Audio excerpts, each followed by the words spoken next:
It's time to defend your castle.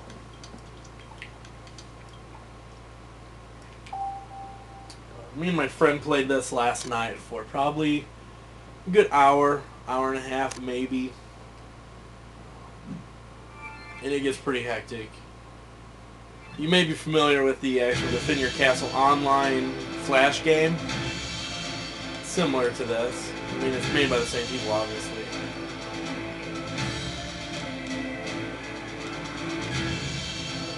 We're on heroic just for fun.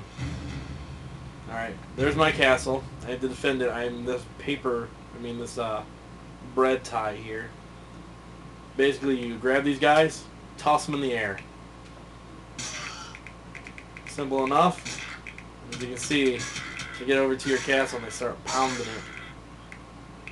You gotta start grabbing them kind of fast, throwing them. The graphics are all like kind of simple, like you could do with a flash game. Like construction paper, their heads are buttons.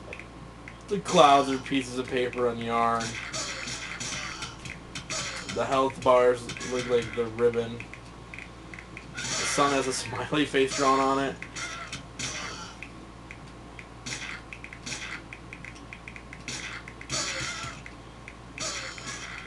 You can throw them real high if you want, or you can like smash them into the ground.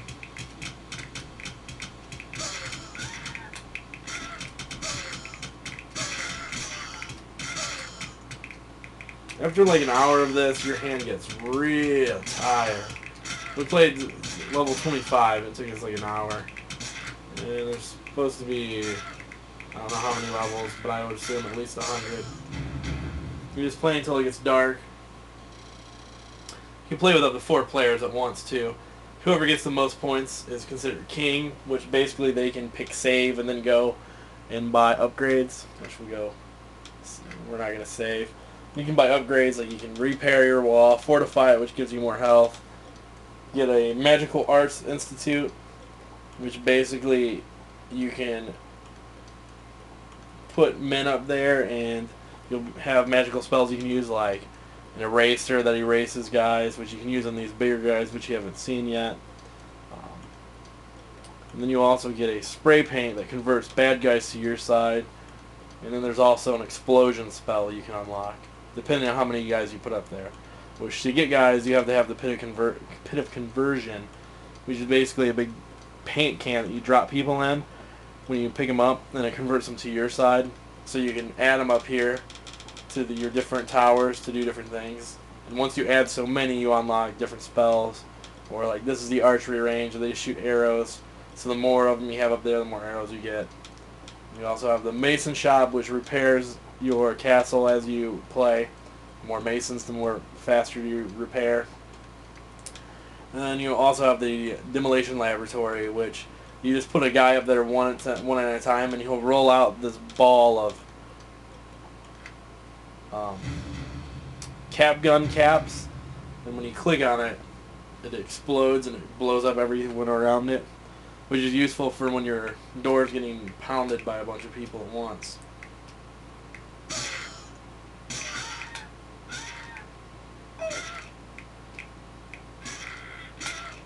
See how high I can get him.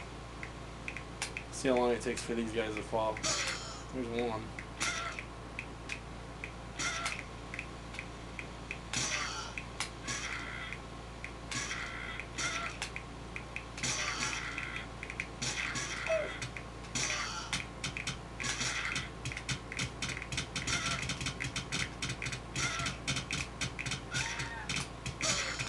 I mean, overall, it's a really fun game. If you play it with people, I feel like it would be boring if you play it just by yourself. Though it does get hectic. So, I mean, maybe it wouldn't be so boring.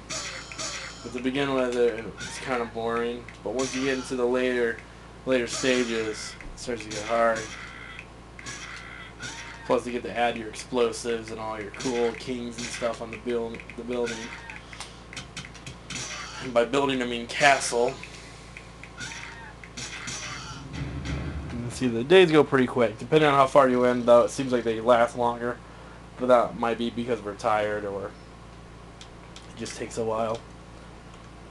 We'll buy the Pit of Conversion here, just to show you it. Which there says Pit of Conversion on tape. There's our paint can. So what you have to do is drop them in there. And then after so long it comes back. You can store up the, I believe it's 10 of them at once. I'm going to lose here. I'm going to lose on purpose because I've never lost. Let's see what happens.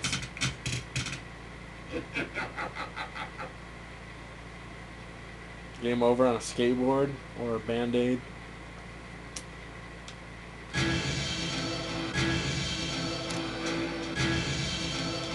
I mean, overall, it's a pretty fun game. I wish I could show something that was more exciting, but I don't want to go into my save to ruin it.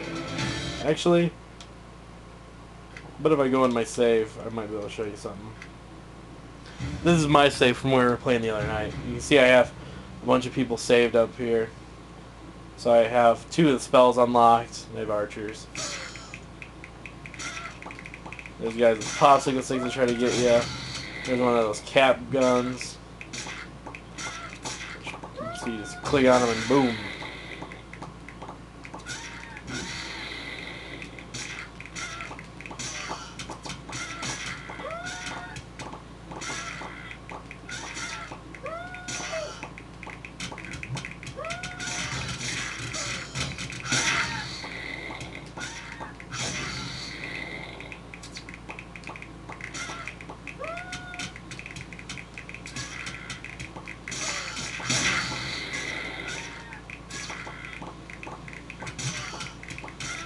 The more players you have too, the more hectic it gets.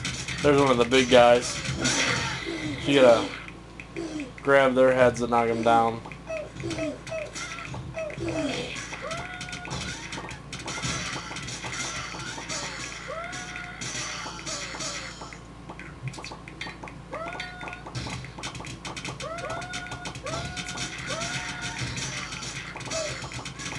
So even though they're pounding on my wall, I have the wall fortified so much that it barely goes down at all.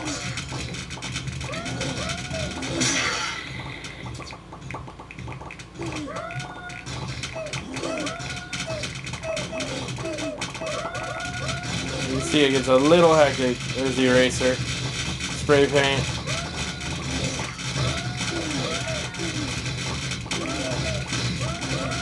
Let's get a nice bomb out here. Boom! You can see it gets, yeah, it's real hectic. It's fun though. It's a fun type of hectic. Not like, oh no, I have to be here in 5 minutes before my grandparents die. No, it's the fun where you're like, yeah, I might lose, but this is hard and fun. That kind of fun.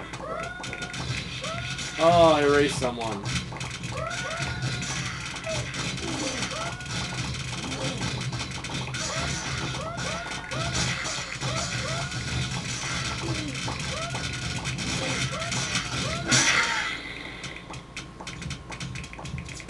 I mean, you get the gist of it. It's pretty fun. It's $5, the cheapest WiiWare game. And it might even have a little more depth than the Bubble game. I don't know. There's no really online or anything. But it's pretty fun compared to Pop. Plus, you can play with 4 players. It's just cartoony, and it makes you laugh when you're playing with other people. It depends on what happens, but like some explosions and things. And you just feel like you actually accomplish something when you stop a giant horde all at once and make it through a tough level. I would say this is probably my favorite WiiWare game as far as multiplayer games go. It's pretty fun to play. I'd give it a 9 out of 10. Just missing that last point just because it doesn't have any online features at all. Like, playing this online would be sweet. Other than that, there's not much more I can say. Pick it up if you want a cheap game for $5 that's enjoyable with friends.